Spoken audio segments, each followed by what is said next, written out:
Hello and welcome to Taurus Daily News. My name is John and here's the news today.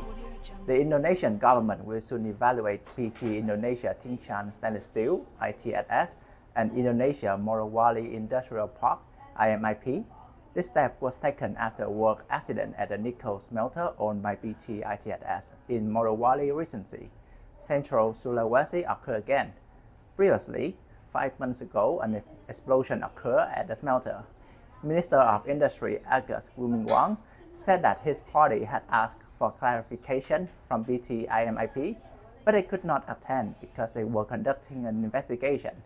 In addition, the Ministry of Industry will also coordinate with the management of PT ITSS and PT IMIP to ensure compliance with applicable occupational safety and health regulation. This step was taken to enforce appropriate standards in the smelter industry, which has a high risk.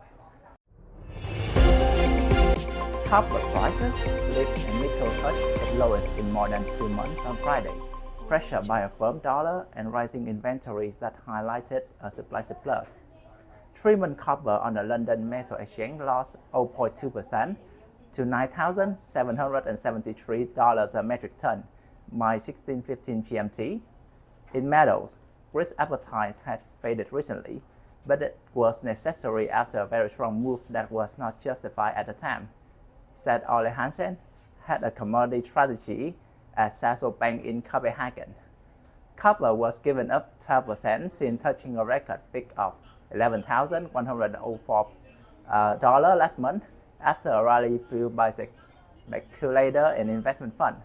Buyers will be hesitant until we see a clear upside breakthrough, that $10,000 psychological level, which will be a hard nut to crack, Hansen said. A stronger dollar weight on metal, making commodities priced in the US currency more expensive for buyers using other currency.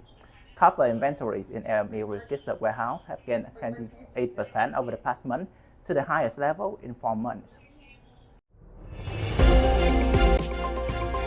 Stainless steel stock still on rise in China due to high production. The amount of stainless steel flat product at inventories in China major trading hubs such as Wuxi and Foshan continued to rise during the second week of June, while market sentiment worsened. The overall quantities of hot roll and cold roll sheet at distributor stock hiked by another 3.1%, reaching 1.07 million tons over the week. The inventory in Wuxi increased by 4.5% to 677 kilotons, while those in Foshan rose by 1% to 391 kilotons. End user respond to the market condition, show a reluctance to accelerate purchases. This was particularly evident after Tsingshan Holding reduced offer prices by 100 RMB per ton, or $14 per ton this week. The majority of insiders, including traders and distributors, anticipate a further downward trend in the coming week, which is likely to impact the overall market sentiment. Many stockists also attempted to minimize volume of new booking from the mills, although some were obligated to purchase regular quantities as per their contract with major producing companies. According to market sources, most additional arrivals to distributor stock were from Beigang New Material, Hongguang, and Yongjin. The major mills currently have marginal profit or even suffer for some losses. However, significant production cuts are not expected in China shortly. Thus, oversupply will persist in the market in the near future, adding pressure on prices and buying activity during low season. The real estate market is recovering too slowly, and no steel demand splash is predicted for summer months. So not many people believe prices may rise, a trading source in Foshan told. About carbon steel, Tokyo Steel launched Enso green steel brand.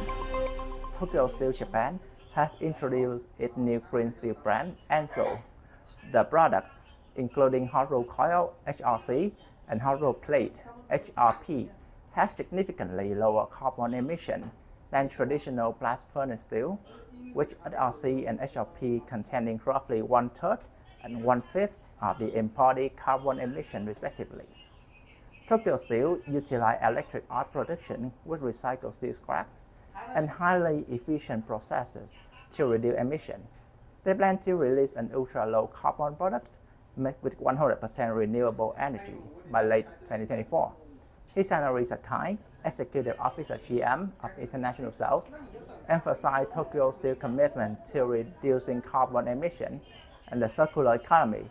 Developed with stem core, the Enso brand meets the growing European demand for sustainable steel, aligning with the upcoming EU carbon border adjustment mechanism. About aluminium, U.S. aluminium scrap trade demonstrates steady growth trend with 2% rise in the first quarter export and 6% hike in import. The U.S. aluminium scrap market has kicked off 2024 with a significant momentum of 2.06% rise in export and 6.04% rise in import during the first quarter of 2024, reflecting a broader economic trend and strategic shift in trade policy. The first quarter of the year has seen a notable increase in both import and export driven by rising global demand. Top destination country of U.S. aluminium scrap export. As the fourth quarter 2023, the U.S. exported aluminium scrap mostly to Malaysia, 88.5 thousand tons, and India, 87.7 thousand tons, followed by South Korea, Thailand, and China. Whereas in the first quarter of 2024, the list remained unchanged, except for South Korea and Thailand's position as importer. In the same period, Thailand emerged as the third largest importer, sourcing 78.8 thousand tons. And that's all for today. Thank you for listening.